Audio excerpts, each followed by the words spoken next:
Kel says, I went and listened to that podcast that you did, and I realized, oh my God, I do think she's a moron.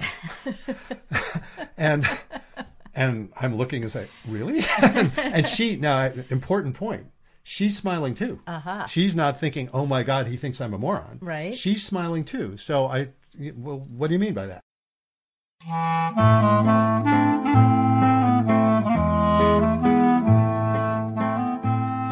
Welcome to Couples Therapy in 7 Words. I am your co-host, Judy Alexander, and I'm here with my husband, Dr. Bruce Chalmer. Hello, Judy, and hello, listeners. Our topic for today is... OMG, I do think she's a moron. Whoa, that's a rather provocative title. At least that's what we're hoping. Yes, it is. So we're going to talk about that. This actually arose... I'm trying to remember if we mentioned it. We might have mentioned this a bit in a previous podcast, but we're going to go into it in a little more depth today. This actually arose in an actual session I had with some couples a few weeks ago, which I just thought was incredibly wonderful. You'll see why I think that in a bit. But first, let's put in a word for this podcast. We would like you to subscribe to this podcast and then do the things that people do to let other folks know about it. Rate us and put in a review. Mm-hmm. And like us and follow us and share it. And just plain old tell your friends about it. And that will help our listenership grow. Mm-hmm. So we are hoping you will do that. And while we're at it, we also want to put in a plug for my book, which came out a couple years ago, which is... Reigniting the Spark, Why Stable Relationships Lose Intimacy and How to Get It Back. And that is a book that really...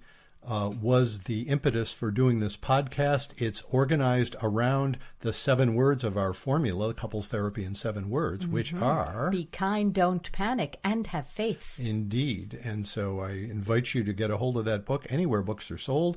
The audiobook is particularly popular. I would really push that one. You can get that via the Amazon site. It's on Audible. I actually did the narration for that. Mm-hmm. And you can also get it, of course, in paperback and for Kindle. Yeah. So, on that note, let's go into OMG. I do think she's a moron. Yes. So tell me what's meant by that. Exactly right. It doesn't sound very good, does it? No. It doesn't sound not if that's your partner. I was going to say, it doesn't sound like something I would be celebrating, does it? So let me explain why I'm saying this was actually an amazing session that I had with this particular couple. Interesting folks. Look, everybody I work with is interesting. So what the basis of this was, the original thing they came in with, and I have to preface this as usual by saying I'm changing details and stuff so as you wouldn't identify an actual couple from this, but this did actually happen. So a couple came in, and the presenting problem they were talking about was, as so many folks, they said, we're having trouble communicating. I haven't literally counted, but 3/4 maybe, when I ask my favorite opening question, which is, how will you know if this is helping? And people will often say, we need to communicate better, or, we're having communications troubles or whatever.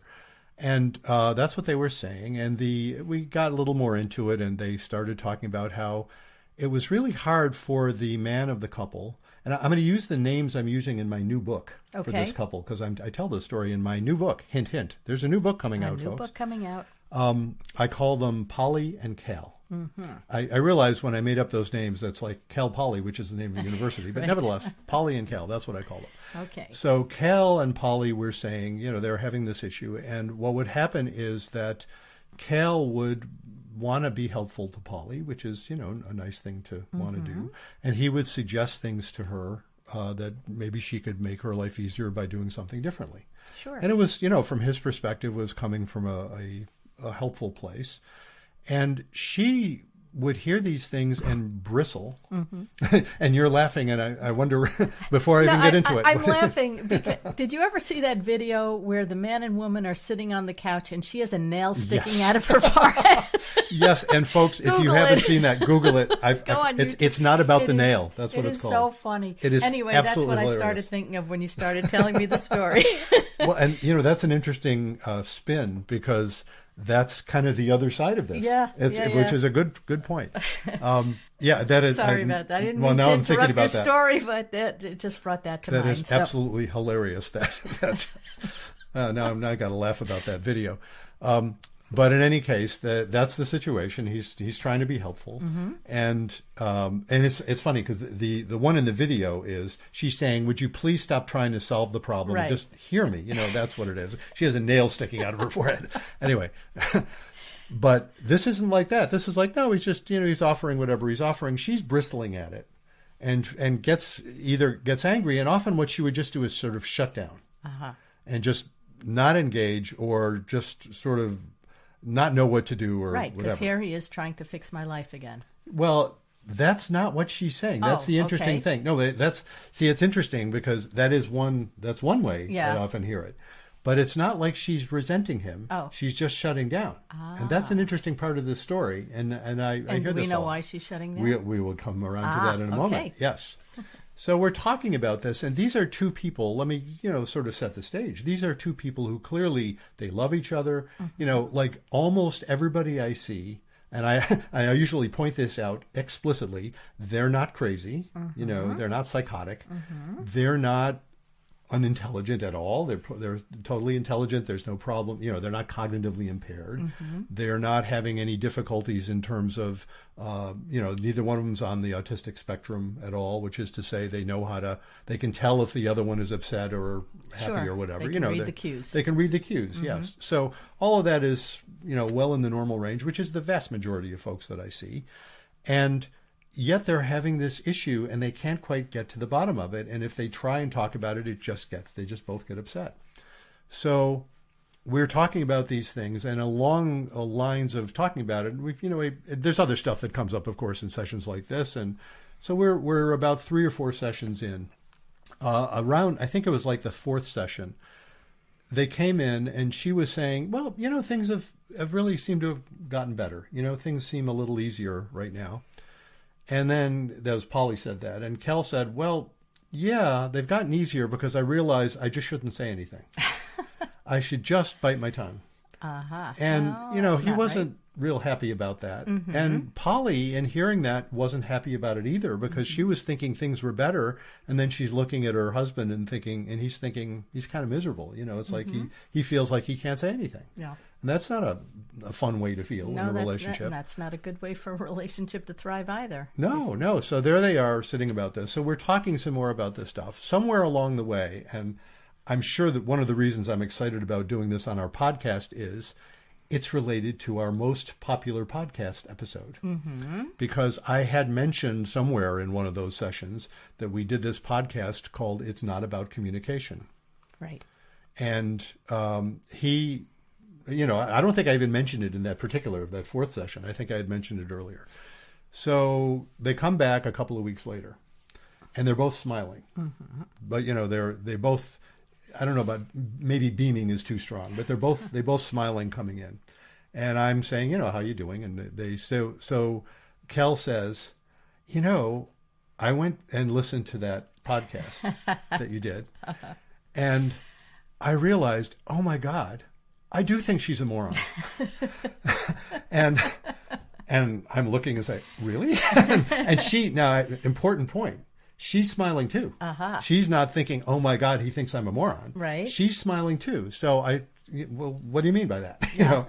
And he said, well, I realized, when I thought about that idea that it's not about communication, which is to say, it's not that what he was trying to figure out, and he had asked this explicitly in earlier sessions, how do I manage to express my suggestions in a way that she won't find insulting or, that put her down? Sure.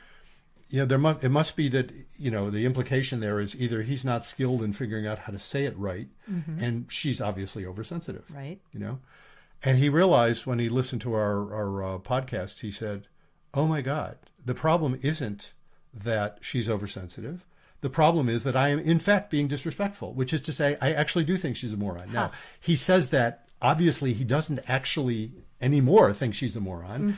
And if I had asked him in earlier sessions, gee, sounds like you think she's a moron, he would have, what do you think he would have said? He would of course he would have. No, of course she's not a moron. No. She's a very highly intelligent woman. Right.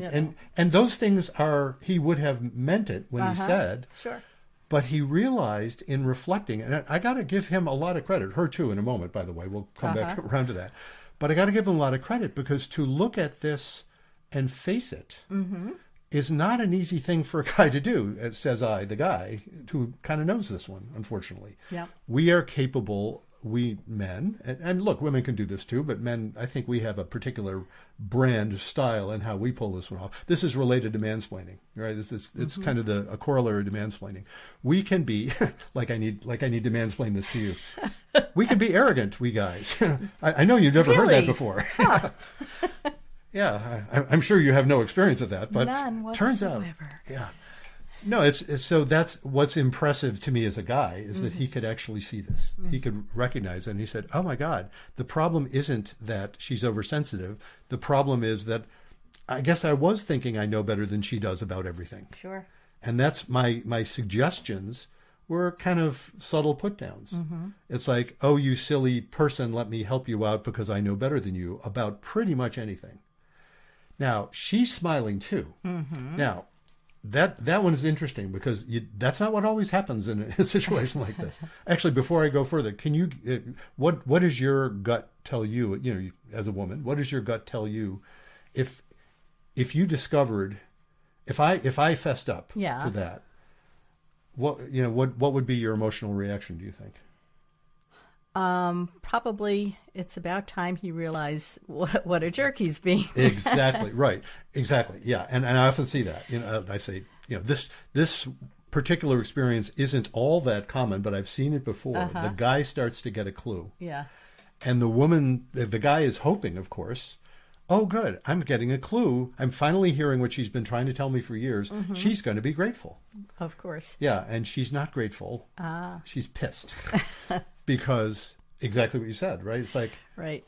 Okay, you're finally realizing how much of a jerk you've been, which I've been trying to tell you for these many years, But in this particular case, Polly's smiling because what she said was, I'm glad he came, in fact, I'm glad he came to that realization. The trouble is I agreed with him. That was what was so fascinating. So she's smiling too. She's saying, yeah, I thought I was a moron too. And so that's why she couldn't just say, would you stop being a jerk? Yeah. Because she was thinking, well, of course I'm a moron. Now, where did she come by that? Yeah. Look, she also knows rationally. She's actually very intelligent. She's had, I talk about this in my new book. I talk about this, that in fact, she's one of those many, many people who, if you look at it from the outside, she's obviously very intelligent. She's, she did well in school. She's skilled and respected in her profession. All of these indicators that this is not a moron, but none of that really got through because as a kid, she was pretty much told what an idiot she was. And which is horrible, but right. So she's got low self-esteem issues. Yeah, she's internalized this, but none of this is 100%. You know what I mean? And so when he was able to look at himself and say, "No wonder she's reacting to me like I'm being disrespectful. It's because I'm being disrespectful. It's my job here is not to couch my disrespect in better terms, which would be a communication thing. Right. My job is to actually not be disrespectful." And that shifted things for the two of them. And it was really cool. Just, I was just delighted in this. Now, there's an ego part of this for me, and that part of the delight was that this great insight was in part from this podcast we had done, where this is one of my favorite shticks. You think it's about communication? No, actually, you're skilled communicators. The problem is what you're communicating, not how you're communicating. Exactly. And once he realized that, he was actually able, he didn't have to bite his tongue anymore. He actually was able to think about before he was going to make he didn't even have to think about it before he was going to make a suggestion. He found he wasn't making suggestions the same way anymore. Yeah. Interesting. Yeah, because And that came about from listening to our podcast? Well, wow. In part. Now, as usual, the main credit for this goes to the couple. Yes, of course. And their session with you. Well, thank you for that. I love to claim credit, but, it's always funny when this kind of breakthrough thing happens. A fair amount of the time when a breakthrough happens like this in therapy, I will have pretty much no clue why. One of the reasons I'm so excited about this one is it's pretty obvious why. You know what I mean? It's like, oh boy, this was tied to our work. A lot of times people will come in with this amazing breakthrough, and I'm sitting there thinking, you guys came up with that. Or What'd I do? I'll tell you another story. Just recently I had a couple where they came in. Actually, it was two different couples said something very similar in the past few weeks, which is not an uncommon phenomenon too.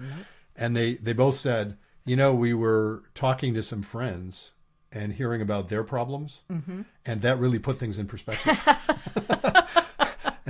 It was funny. You know, it's like we thought we had a problem, and then I'm talking to our friends and thinking, oh my God, I'm so appreciative to have these problems we have. You know, and did I have anything to do with that? Not really. You know, I mean, I got to be the witness. Yeah. You know, so Yeah. and they're occasionally giving me credit. You know, they're saying, "Wow, this work we've been doing," and I'm sitting there thinking, "No, it's the work you've been doing, and I've been watching." You know, which is lovely. Don't shortchange. No, yourself, I don't honey. mean to. Yeah. I'm not trying to do a false modesty thing, but Yeah. it is part of the. It is part of the joy of this work that often, you know, I'm learning from the clients as much as they're learning from me. Sure. You know, so but this particular one was a lot of fun because it was so clearly tied to that insight. It's like, oh, don't be a jerk, and maybe she won't react to you as if you're being a jerk. You know, as opposed to why is she so sensitive to my helpful comments? You know, and once they were able to do that, now it turned things around. Now I have to say, in subsequent meetings, it's not like everything was all fine, but it was interesting how the nature of how they were working on their stuff changed with this baseline insight. You know, this insight didn't suddenly make her feel like, oh my God, all these decades, I forgot how old these folks are, I think they're in their 30s, all these decades I've been thinking I'm an idiot, but of course I know how silly that was. No, she still struggles with that. Sure. And that still comes up in ways that make it hard for her. You know, it's interesting. One of the things that makes it hard for her to do is just go ahead and disagree. And he, again, to his credit as well as hers, you know, he's feeling like, no, I want her to disagree with me. That's not a problem. You know, it's like, I'm cool if she disagrees with me. He is, with his insight, is a lot more open to actually listening to what the heck she says instead of assuming she's wrong. Right. So that opens that possibility. But, you know, that they've still got work to do around that. But I just thought that was kind of a cool nice thing. breakthrough there. Yeah, indeed. So we do not have a particular listener question today. We do not. But if anybody would like to send us a listener question. Yes. As our regular listeners know, we generally have listener questions. And if you have a question that you would like us to address on the air, please email us. You can email Bruce at ctin7.com or Judy at ctin7.com, or just visit our website, ctin7.com. That's CT as in couples therapy and the numeral 7. ctin7.com.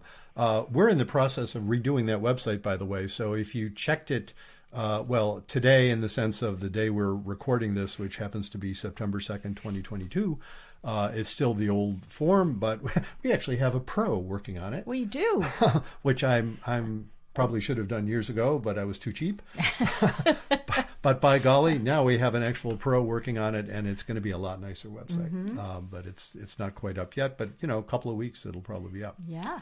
So keep checking in. Keep checking in for that. And if you'd like to be a guest on our podcast, you can go to our website, and there's a place where you can sign up to be a guest on our podcast. Indeed, there is. And we often have guests, and again, regular listeners will know this. We have a few in the pipeline right now that we're really excited about. And there's even a place in signing up. You can sign up for a particular date. We usually record on Fridays, and you can sign up to be interviewed.